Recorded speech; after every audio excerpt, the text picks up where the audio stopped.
The morning sun had barely risen when an exhausted single father walked into the tallest office building in the city, expecting nothing more than another job rejection. Instead, before the day was over, a dying billionaire would look into his eyes and whisper words that would change both of their lives forever. "Marry my daughter or lose everything," the old CEO demanded with his final strength, believing that only one honest man could save the empire he had built with his own hands. But what happened next stunned everyone in that room. The single dad's answer wasn't about money, power, or success. It came straight from a wounded heart, and it left the richest people in the city speechless. Before we continue this unforgettable story, please take a moment to like this video, leave a comment, share it with someone you care about, and subscribe to Hardworking Dad if you believe kindness and second chances can change lives. Your support helps us bring more emotional stories like this to you. Every city has people who are noticed because of their wealth, and others who remain invisible because of their struggles. Rowan Mercer belonged to the second group. At 38 years old, he had already buried his wife after a long illness, sold nearly everything he owned to pay hospital bills, and spent every remaining day trying to raise his 8-year-old son, Ellis, with dignity. Rowan worked construction whenever work was available, delivered groceries in the evenings, and repaired broken furniture for neighbors during weekends. His hands were rough, his clothes were faded, but his heart remained gentle. No matter how difficult life became, Ellis never went to bed hungry because Rowan always found a way. The little apartment they rented was tiny, yet every morning sunlight filled the cracked windows, making the place feel warmer than many expensive homes. Across town, another family lived inside luxury that could never buy peace. Alaric Hawthorne, founder of Hawthorne Global Industries, had built one of the country's largest companies from nothing. Newspapers called him a business genius, but age and illness had finally defeated him. Terminal heart disease had reduced the once powerful executive to a weak old man connected to machines that counted every remaining heartbeat. His greatest fear was not death itself. It was leaving behind his only daughter, Seraphine Hawthorne, surrounded by people who wanted her fortune more than her happiness. Seraphine had grown up inside expensive mansions, attended elite universities, and traveled the world, but wealth had become a prison. Every relationship she attempted ended the same way. Men admired her family name before they ever cared about her. Business partners smiled while secretly planning to take control of the company. Even trusted executives waited like vultures for the old CEO to pass away. Alaric knew his daughter was intelligent and compassionate, but loneliness had become the price of unimaginable success.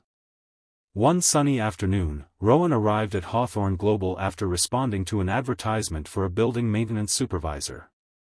The position had already been promised to someone with better connections, but the receptionist mistakenly directed Rowan toward the executive floor because of a scheduling error. Fate sometimes arrives disguised as an ordinary accident. While waiting in the hallway, Rowan noticed an elderly man struggling to breathe after his wheelchair rolled away from his assistant. Without recognizing the famous billionaire, Rowan rushed forward, steadied him, and called for medical help. He never asked who the man was or whether helping him would bring any reward. He simply saw another human being in pain. That single act caught the attention of everyone nearby, especially Seraphine. For the first time in years, she watched someone treat her father without fear, greed, or exaggerated respect. Rowan spoke calmly, reassured the frightened nurses, and quietly slipped away before anyone could thank him. He still believed he had failed another interview and returned to his daily routine. Alaric refused to let the mysterious stranger disappear. Investigators soon discovered Rowan's entire life story. They found no criminal record, no hidden fortune, no political influence. They found unpaid bills, glowing recommendations from former employers, neighbors who described him as dependable, and a little boy who proudly told his teacher that his father was the strongest person in the world because he never gave up. Several days later, Rowan received an unexpected invitation to return to Hawthorne Global. Confused and nervous, he entered the CEO's private suite, where doctors quietly stood beside expensive medical equipment. The dying businessman looked directly at him with tired but determined eyes. Everyone expected a business discussion. Instead, the old man revealed a proposal that shook the entire room. He explained that every powerful executive surrounding his daughter wanted control of the company. He believed Rowan's honesty could protect both Seraphine and the legacy he had built. Then came the unbelievable condition. Marry my daughter, or everything I created will be handed to people who will destroy it. Silence filled the room. Lawyers waited with prepared documents. Executives secretly smiled, convinced no ordinary worker would refuse such unimaginable wealth. Rowan slowly looked around the luxurious office before lowering his eyes toward the old man's trembling hands. He thought about Ellis waiting after school, about the promise he had made to his late wife to raise their son with integrity, and about a woman standing nearby who deserved far more than becoming part of a business agreement. Instead of accepting immediately, Rowan gently admitted that he could never marry someone because of money, fear, or obligation. A marriage built on desperation would only create another lonely family. If Seraphine ever wanted friendship, trust, or a real chance to know him, he would gladly offer that. But he refused to treat marriage as a contract, even if rejecting it meant remaining poor forever. Nobody expected that answer. For a long moment, Alaric closed his eyes. Then, unexpectedly, tears rolled down his cheeks. The old billionaire smiled for the first time in months because Rowan had just proven exactly why he had been chosen. Every other person who entered that room had seen billions of dollars. Rowan had seen only another human life. The following weeks unfolded differently than anyone imagined. Instead of rushing into marriage, Rowan and Seraphine began spending time together in ordinary places. They walked through public parks where no photographers followed them. Ellis shyly introduced Seraphine to his favorite playground. She helped him finish school projects and listened to his endless stories about dinosaurs and rockets. Rowan watched carefully, realizing she was happiest during those simple afternoons rather than expensive charity galas. Seraphine also discovered Rowan's hidden strength. She saw him repairing an elderly neighbor's roof without charging a single coin because the woman could not afford it. She watched him give away half his lunch to another worker who had forgotten his own meal. He never performed kindness for attention. Compassion had simply become part of who he was. As their friendship deepened, the company entered its greatest crisis. Several senior executives secretly attempted to manipulate shareholders into removing Seraphine from leadership after Alaric's passing. Rumors spread across financial markets. News channels predicted the collapse of Hawthorne Global. Investors panicked, believing the family had lost control. Rowan knew nothing about billion-dollar corporations, but he understood loyalty better than anyone. Instead of pretending to be an expert, he encouraged Seraphine to trust her knowledge and remain honest even when powerful people threatened her future. He reminded her that leadership was not measured by titles but by the willingness to protect those who depended on you. Those words gave Seraphine courage. She confronted corruption inside her own company with remarkable determination. Honest employees who had remained silent finally found the confidence to support her. One by one, the dishonest executives were exposed. The empire began healing from within. Months later, Alaric peacefully passed away with his daughter holding one hand and Rowan holding the other. His final smile reflected complete peace because he knew his greatest treasure had never been his fortune.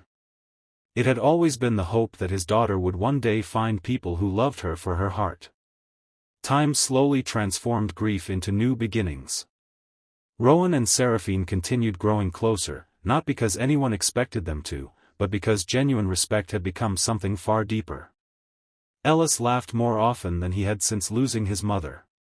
The empty spaces inside all three hearts gradually filled with trust, patience, and quiet happiness. Nearly a year after that unforgettable meeting, Rowan stood beneath bright daylight in a peaceful botanical garden surrounded by friends, employees, neighbors, and children from the community center where Seraphine volunteered. There were no business contracts waiting on elegant tables. There were no lawyers preparing legal conditions. There was only love, freely chosen. Rowan asked Seraphine to marry him, not as a billionaire's daughter, but as the woman who had become his closest friend and Ellis's greatest source of comfort. Through joyful tears, she accepted. The company flourished under Seraphine's honest leadership. Rowan never sought a glamorous executive title. Instead, he focused on employee welfare, scholarship programs, and support for struggling single parents. Thousands of workers discovered that compassion could exist even inside the largest corporations. Hawthorne Global became known not only for profits but also for treating people with dignity. Ellis grew into a confident young man who often repeated the lesson his father had taught him long ago: real wealth is measured by the number of lives you make better, not by the number of dollars in your bank account. That lesson spread throughout the company, touching employees, families, and communities far beyond the city skyline where the story had begun. If this story touched your heart and reminded you that honesty, kindness, and patience still matter in today's world, please like this video, share it with your friends and family, leave your thoughts in the comments, and subscribe to Hardworking Dad for more emotional stories that inspire hope. Special request: comment, kindness always wins, if you believe a good heart is worth more than any fortune. Sometimes life places impossible choices before ordinary people, not to test how much they desire success, but to reveal the values they refuse to sell. Rowan arrived that bright morning searching for a job and expecting another disappointment. Instead, he unknowingly gave a dying father the greatest gift imaginable: peace. In the end, no fortune, contract, or inheritance created a happy family. Truth, compassion, and the courage to choose love over wealth did. And perhaps that is the greatest reminder of all, that the richest hearts are often found inside the humblest lives, waiting for one ordinary day to change everything forever.